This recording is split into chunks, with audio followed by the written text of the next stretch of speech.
Hello மக்களே வணக்கம். நான் ரீசெண்டாக வியட்நாம் வரைக்கும் போயிருந்தேன். ஒரு அஃபிஷியல் ட்ரிப் தான். சரி போகிறப்போ கொஞ்சம் டைம் கிடச்சிது. அந்த டைமை யூட்டிலைஸ் பண்ணி கொஞ்சம் வீடியோஸ் எடுத்துருக்கேன்.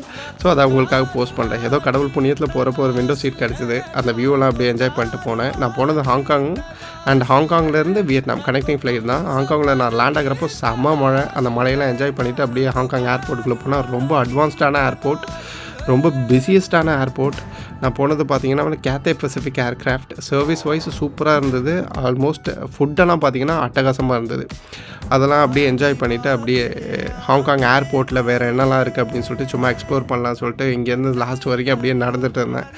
அண்ட் நடந்தே டயர்டாகிடுச்சு. அவ்வளோ பெரிய ஏர்போர்ட். எனக்கு வந்து பார்த்திங்க அப்படின்னா 30th டெர்மினல் என்னமோ கொடுத்துருந்தாங்க. ஸோ அது வரைக்கும் நான் நடந்தே போயிட்டு அப்படியே எக்ஸ்ப்ளோர் பண்ணிகிட்டு இருந்தேன். நல்லாவே இருந்தது. ஸோ எனக்கு கனெக்டிங் ஃப்ளைட்டுக்கே பார்த்தீங்கன்னா 5 to 6 hours டைம் இருந்தது.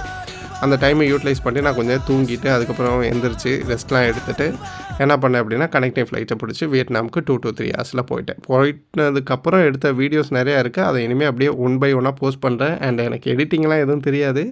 எடுத்த வீடியோஸை அப்படியே எடுத்து போஸ்ட் பண்ணிகிட்ருக்கேன். பாருங்கள். அண்ட் முடிஞ்சால் லைக் பண்ணுங்கள். அண்ட் நெக்ஸ்ட் வீடியோஸில் பார்க்கலாம்.